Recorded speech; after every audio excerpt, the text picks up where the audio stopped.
Hello बच्चों, how are you? How is going everything? I hope all of you well and everything going well. Today's my video is on Shakespeare's biography.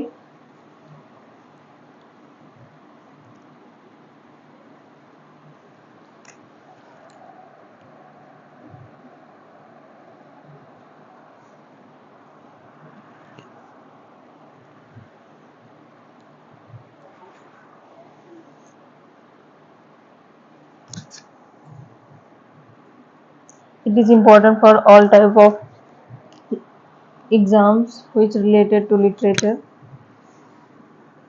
So let's see what about in Shakespeare's biography. Come and start video. Let's see. Okay. William Shakespeare हमारे Elizabethan era के writer हैं. He is writer of Elizabethan Ira.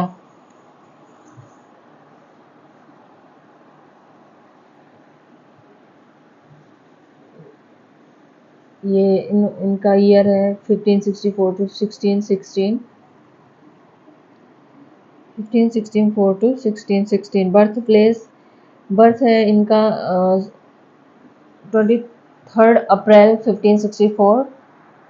Place है Stafford upon Avon in Warwickshire.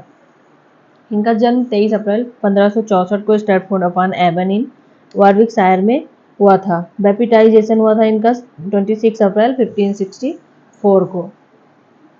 1585 to 1592 ये इनके career का successful year रहा है, क्योंकि इन्होंने एज अ शुरुआत की as a actor, writer, part owner. और ये पार्ट ओनर थे लॉर्ड चेम्बरलेंस मैन, एक कंपनी थी, उनमें ये पार्ट ओनर रह चुके क्या थे वो थे. At the age of 49,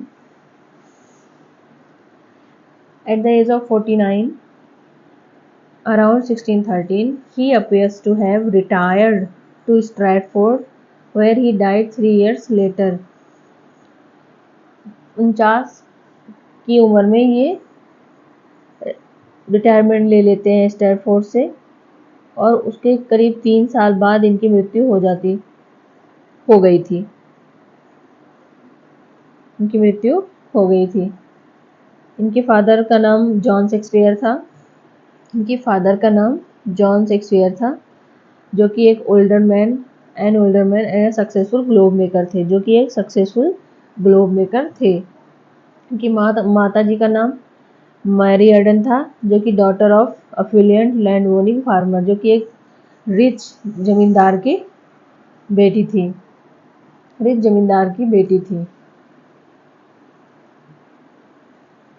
children, he was the third of 8 children. ये अपने माता पिता के 8 बच्चों में सबसे बड़े थे.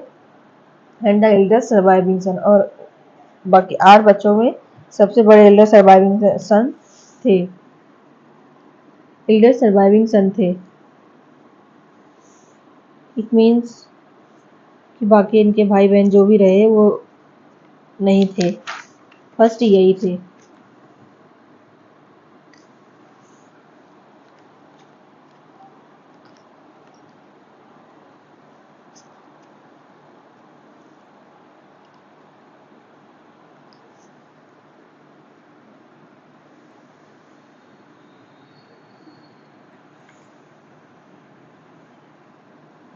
Shakespeare was probably educated at the King's New School, chartered in 1553. इनकी स्कूलिंग किंग्स न्यू स्कूल से हुई थी, जो कि एक सरकारी स्कूल था. वो 1553 में स्टार्ट हुआ था. फैमिली में अब इनकी पर्सनल लाइफ में आते हैं. Family. At the age of 18 he married Anne Hathaway, who was 8 years senior to him. 18 साल की उम्र में इन्होंने एनी हैथवे से शादी की, जो कि 8 साल सीनियर थी इनसे. She was at that time 26 children. इनके 3 बच्चे हुए, जिसमें से एक बेटी हुई और एक ट्विंस हुए, जिनमें एक बेटी और एक बेटा था, हैमलेट एंड जुडिथ। एक फैक्ट ये भी है कि after marriage 6 months he gave birth his wife gave birth a daughter named Susanna.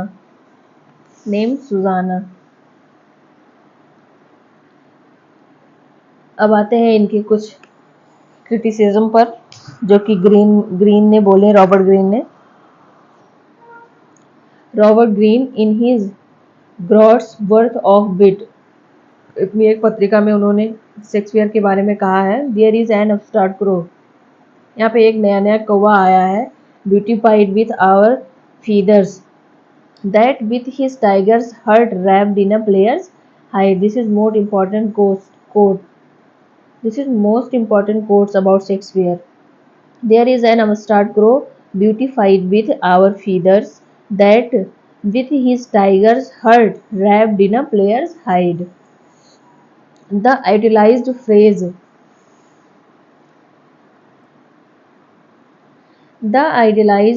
phrase producing the line, "Oh, tiger's hurt wrapped in a woman's hide," from Shakespeare's Henry IV.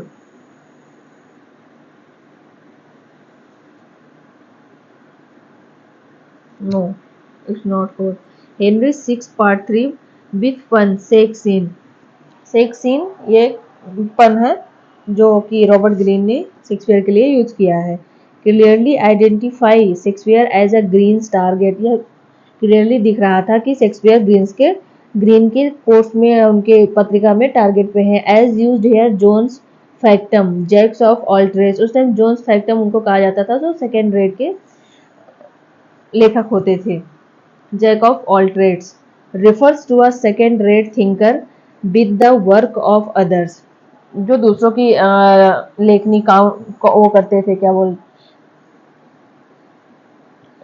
जो दूसरों की मतलब plagiarism बोल सकते हैं, चोरी करना, literary theft बोल सकते हैं. Rather than the more common universal genius.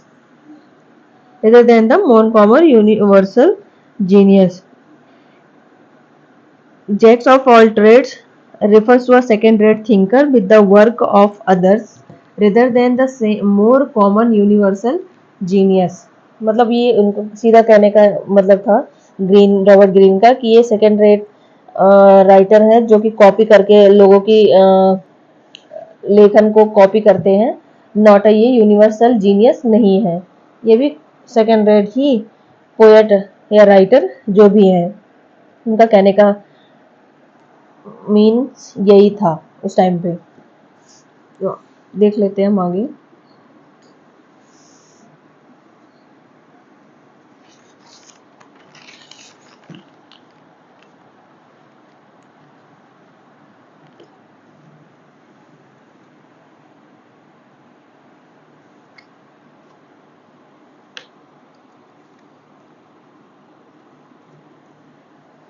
Acting company.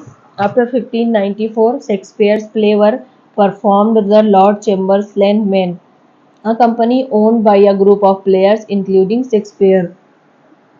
In 1594 के बाद शेक्सपियर प्ले वर परफॉर्म, शेक्सपियर के प्ले लॉर्ड चैम्बरलेन में जो कंपनी थी उसमें परफॉर्म होने लगे, जो कि उनके साथियों के द्वारा और उनके द्वारा बनाई गई थी.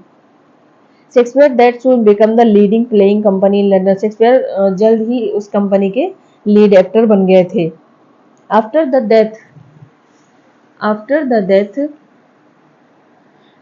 death of Queen Elizabeth in 1603, the company was awarded a royal patent by the new King James I and changed its name to the Kingsman.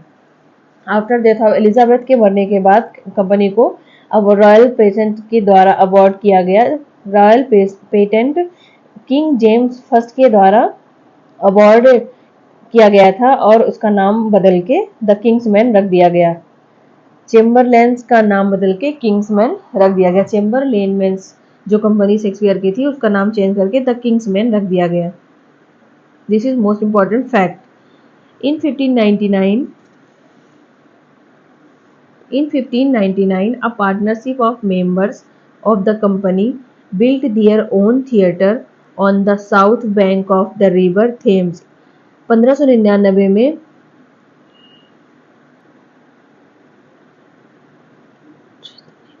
Shakespeare ने एक अपनी कंपनी बनाई जिसका नाम उन्होंने ग्लोब रखा और वो साउथ बैंक रिवर थेम्स के सामने उन्होंने बनाई थी। The first play house built by actors for actors on the south bank of the Thames of south work.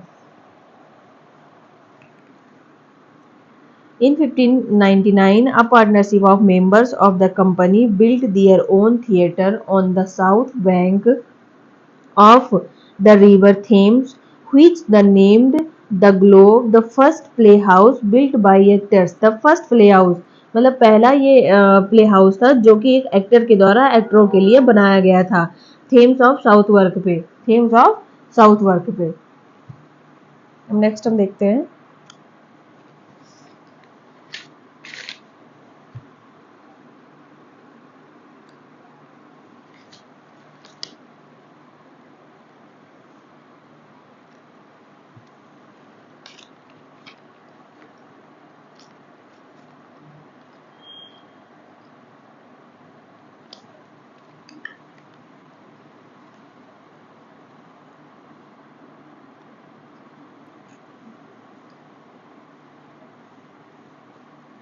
हम इनके क्विक टाइमलाइन पे आ जाते हैं। जो हमने अभी तक आगे देखा उसको हम क्विक रिव्यू में देख लेते हैं एट टाइमलाइन के through.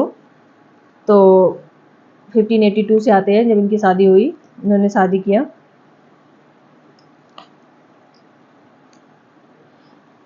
he married 26 years old Annie Hathaway who was pregnant। 1582 में जब उन्होंने एनी हैथवे से शादी की तब वो 6 महीने की प्रेग्नेंट थी। आई थिंक 6 मंथ नहीं 4 मंथ, क्योंकि आफ्टर 6 मंथ और 6 month he gave a birth of a daughter named Susanna। 1593 to 1594 when the theatres were closed because of plague, Shakespeare published 2 narrative poems on sexual themes। 1593 to 1594 this is most important time of Shakespeare's era। जब plague फैल गया था और theatre बंद हो गए थे तो उस टाइम पे शेक्सपियर ने 2 पोएम पब्लिश की, सोनेट बोल सकते हैं, जो कि एक वीनस एंड एडोनिस थी और दूसरी द रेप ऑफ लुक्रीज थी। Rape of Lucrece in 1609 published in 1609 the sonnet were the least of Shakespeare's non-dramatic work to be printed। 1609 में शेक्सपियर ने जो सोनेट लिखे थे वो थॉमस थ्रोप के द्वारा पब्लिश किए गए थे। 1613 age of 49 retire to Stratford. 1613 में ये स्ट्रैटफोर्ड से रिटायरमेंट अपने जहाँ पे इनका जन्म हुआ था वहाँ से रिटायरमेंट ले लेते हैं। 1616 William Shakespeare died on in 1616 this is most important time. William Shakespeare died 23 जिस डेट को इनका बर्थ हुआ था उसी डेट को इनकी मृत्यु हुई थी 23 अप्रैल 1616। क्या था 23 अप्रैल 1616 एट द एज ऑफ 52। 52 साल की उम्र में इनकी मृत्यु हो गई थी। He was buried in the chancel of the Church of the Holy Trinity 2 days later। 2 दिन के बाद इनको church of the Holi Trinity में दफना दिया गया था। He was buried in the chancel of the Church of the Holy Trinity 2 days later। 2 दिन के बाद होली ट्रिनिटी चर्च में इनको दफना दिया गया था। 1613 ग्लोब थिएटर बर्न। इनका जो इन्होंने जो ग्लोब थिएटर बनाया था 1599 में वो 1613 में बर्न हो जाता है at the publication of Henry 8। At the publication of Henry 8 at the publication of Henry 8। 1601 William Shakespeare sonnets publish by Thomas Thorpe. ये वही सोनेट है जो यहाँ पे पब्लिश किए गए थे। William Shakespeare wrote 154 sonnet. William Shakespeare wrote 154 sonnet and 1601 का जो सोनेट था वो किसके द्वारा पब्लिश किया गया था, वो थॉमस थ्रोप के द्वारा पब्लिश किया गया था। तो ये कुछ बायोग्राफी से रिलेटेड था शेक्सपियर के। अब हम मिलेंगे नेक्स्ट वीडियो में, तब तक के लिए आप इसको लर्न कीजिएगा और समझिएगा बायोग्राफी को। Keep watching my videos. अगर आपको वीडियो अच्छी लगे तो आप लाइक शेयर सब्सक्राइब भी करिएगा। Thank you, bye bye.